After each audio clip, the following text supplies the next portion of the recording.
মালপত্র নেওয়ার জন্য বা যেটাকে আমরা বলি সাধারণত পোর্টার বা কুলি, তাদের ইউনিফর্ম থাকতে হবে, তাদের নেম প্লেট থাকতে হবে। নৌ পুলিশ এবং আমি নৌবাহিনীকেও অনুরোধ করেছি এইটা চলে যাবে নৌবাহিনীর কাছে, কারণ নৌবাহিনীকে অ্যারেস্টের ক্ষমতা দেওয়া আছে। সো ওনাদের কাজ করবেন।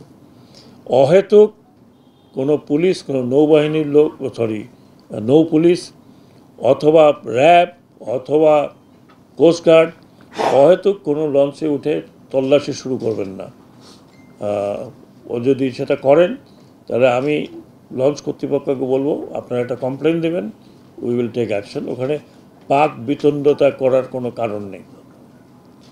আর ঘাটগুলোতে স্বচ্ছন্দে যাত্রীরা যাতায়াত করতে পারে সেই জন্য ঘাট যেহেতুকে ইজারা দেওয়া হয়েছে তাদেরকে বলা হয়েছে, এবং ইজারাদারকে বলা হয়েছে তিনি যে লোকজনকে আবার ফার্দার দিয়েছেন মালপত্র নেওয়ার জন্য বা যেটাকে আমরা বলি সাধারণত পোর্টার বা কুলি, তাদের ইউনিফর্ম থাকতে হবে, তাদের নেম প্লেট থাকতে হবে।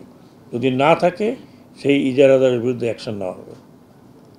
মোটা দাগে এইগুলো ছিল আমাদের বক্তব্য। স্পিড বোট চলবে না, বাল্ক হেড রাতে চলবে না, এবং একটা লঞ্চ আরেকটা লঞ্চের সাথে রেস করবে না। ফিটনেস থাকতে হবে। ফিটনেস ইন্সপেকশন এখন থেকেই এই কালকের থেকে শুরু হবে। যারা ঈদে চালাতে চাচ্ছেন, এখনও অনেকে ডকইয়ার্ডে ঠিকঠাক করছেন, তারা যেন ফিটনেস সার্টিফিকেটটা নিয়ে নেন। অন্যথায় তারা কিন্তু যদি তাদেরকে রাস্তায় ধরে নিয়ে যাওয়া হয় সেটার জন্য কর্তৃপক্ষ বা সরকার দায়ী থাকবে না। আমরা যতদূর সম্ভব যাত্রী সকলের নিরাপত্তা চেষ্টা করছি। আমি লঞ্চ মালিকদের অনুরোধ করেছি তারা যাতে নির্ধারিত স্পিডে চলাচল করেন। নির্ধারিত স্পিডে তাড়াতাড়ি করে যাওয়ার দরকার নেই। দিনের বেলা যে সমস্ত কাছাকাছি জায়গাগুলো আছে, শর্ট রুট যেটা, দিনের বেলা যারা চালাবেন তারা অলরেডি অ্যাপ্লিকেশন করতে হবে। ইভেন এমনকি আমি দেখি যে বরিশালেও যায়, আবার দিনে দিনে চলে আসে, রাত্রে আবার একটা ট্রিপ নিয়ে যায়। তাদেরকে পার্টিকুলারলি পারমিশন নিতে হবে ফ্রম BIWTA, তাদেরকেও সিরিয়াল মেনটেন করতে হবে। মোটা দাগে স্পিড বোট চলবে না রাত্রেবেলা কোনোভাবেই।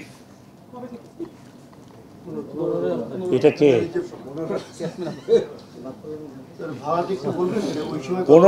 15 তারিখ থেকে, সরি 15 রোজা থেকে।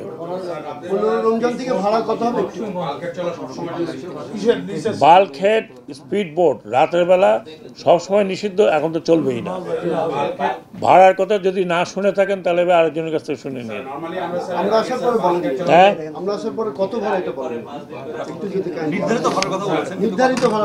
আরেকবার বলি, ইয়াসমিন তোমার শোনা দরকার বেশি।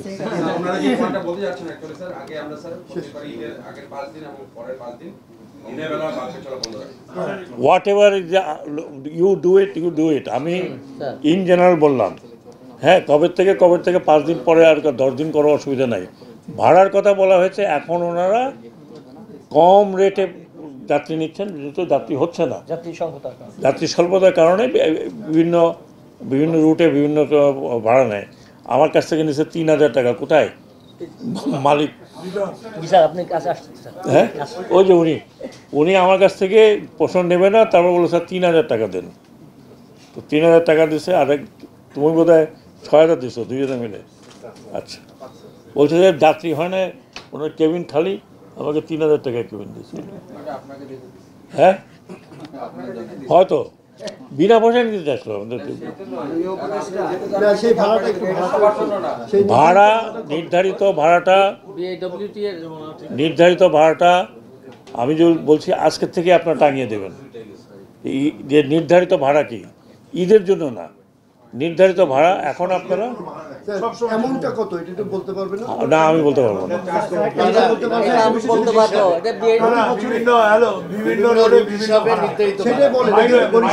1 মিনিট